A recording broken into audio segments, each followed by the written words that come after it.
En immobilier, il faut parfois savoir dire stop, et c'est une petite histoire que je voudrais vous raconter dans cette vidéo qui, j'espère, va beaucoup vous inspirer et va vous sauver et vous faire économiser pas mal de milliers d'euros au cours de votre carrière. Donc je vous invite vraiment à regarder cette vidéo jusqu'au bout. Je vous avoue que j'ai rien préparé, je vais vous parler comme ça vient.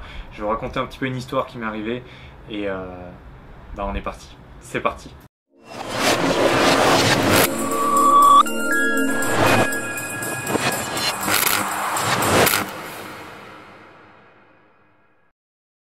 Bonjour très chers investisseurs, futurs millionnaires, je suis Franck, le fondateur d'Immomillions.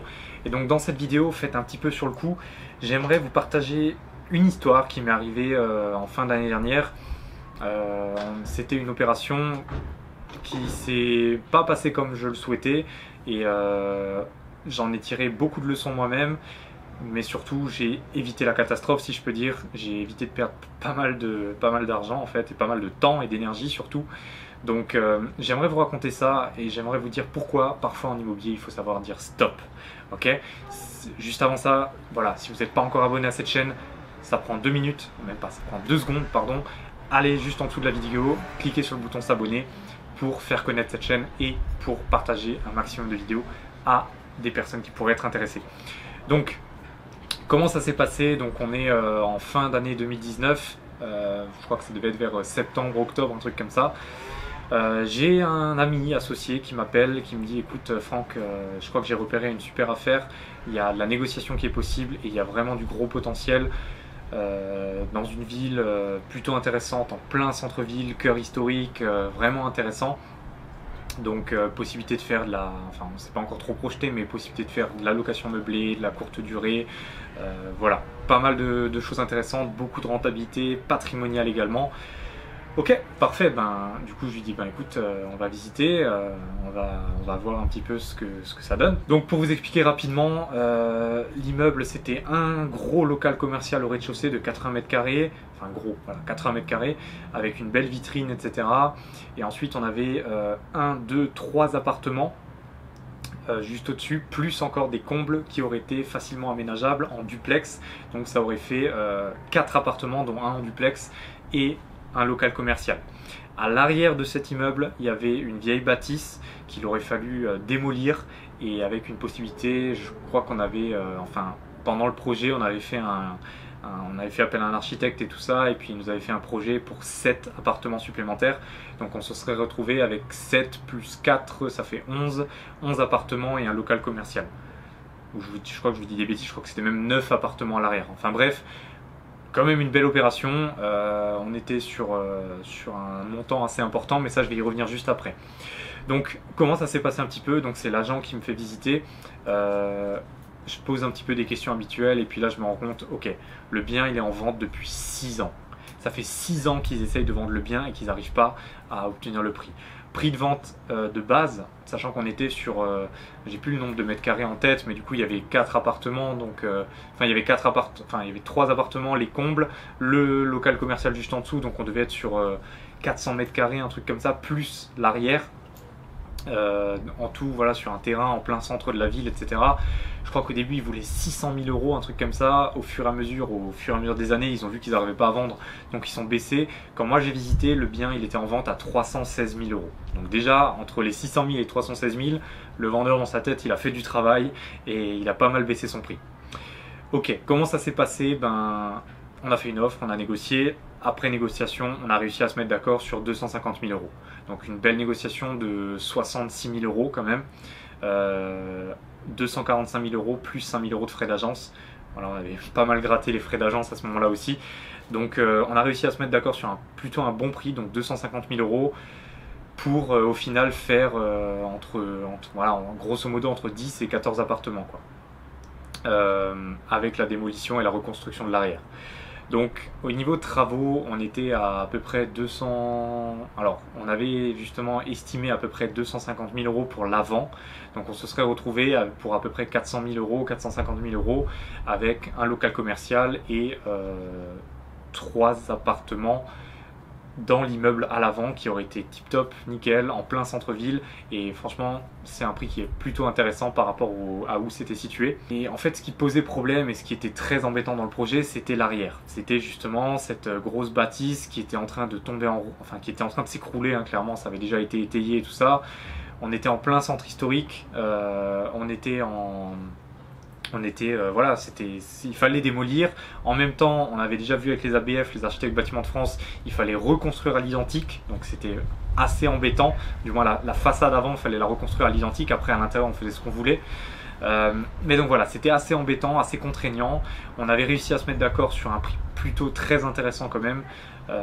Et le projet de base, quand on mettait le prix de vente par rapport aux travaux qu'il y avait à faire, il y avait pas mal de travaux, mais ça restait quand même hyper intéressant et on se projetait sur des sacrées rentabilités dans un secteur plutôt très patrimonial. Donc tous les voyants étaient ouverts, il y avait juste encore une petite interrogation sur cette bâtisse à l'arrière. Et en fait, on est allé jusqu'au compromis. On s'est retrouvé dans le bureau du notaire. Donc pour la petite histoire, c'était une succession. C'était une succession et il y avait 12 héritiers en tout. Donc le jour où on était chez le notaire, il y avait moi, mon associé, mon notaire, le notaire du vendeur, enfin des vendeurs, l'agent immobilier et je crois que sur les 12, il y en avait 10 qui étaient présents. Donc pour vous dire, on était une quinzaine à peu près dans le bureau du notaire. C'était avant tout ce qui était Covid et tout, heureusement. Mais voilà, c'était plutôt marrant, c'était la première fois que je me retrouvais dans cette situation-là. Et finalement, on n'a pas signé le compromis. On n'a pas signé le compromis le jour J, puisque il y a des choses où on n'a pas réussi à se mettre d'accord. Et en fait, on était déjà très avancé sur le projet. On avait fait venir beaucoup d'entreprises pour estimer les travaux. On était plus ou moins dans ce qu'on s'était dit, mais il y avait toujours cette grosse interrogation sur l'arrière. Et en fait, il s'avérait qu'à l'arrière, il aurait fallu démolir, il aurait fallu reconstruire une partie à l'identique. Et entre l'achat, les travaux, la démolition, la reconstruction, on aurait été sur un projet à presque 1 million d'euros. Avec la reconstruction à neuf du coup. On était sur un projet à presque 1 million d'euros. Aujourd'hui, c'était pas quelque chose financièrement, on pouvait pas aller jusque là avec l'associé, puisque c'était en nom propre, etc. Donc on pouvait pas aller jusque là.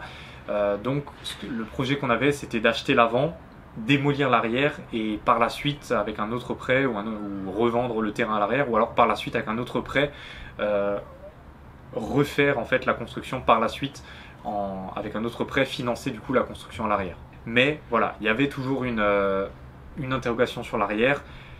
Il nous fallait un permis de démolir, il nous fallait un permis de reconstruire derrière. Il y avait un changement de destination à faire par rapport au local commercial.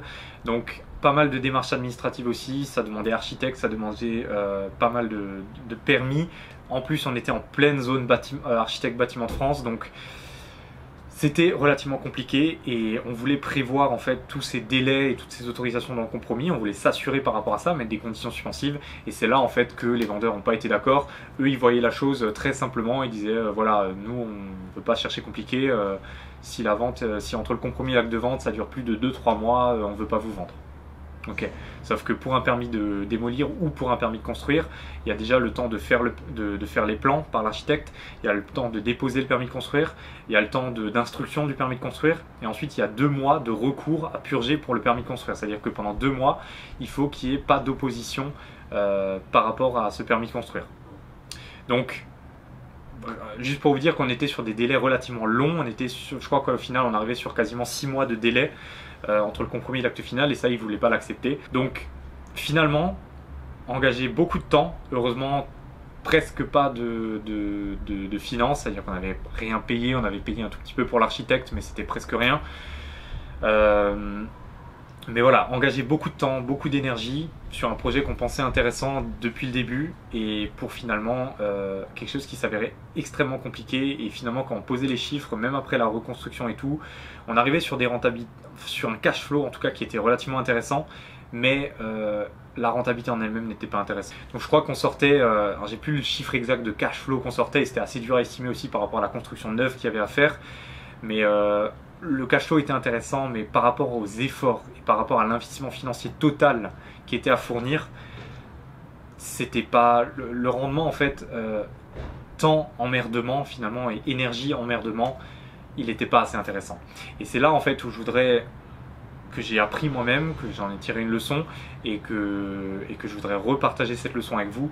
Il y a des projets parfois qui vous paraissent intéressants, mais où c'est la merde en fait. C'est la merde, c'est compliqué, excusez-moi du terme, mais c'est juste emmerdant de...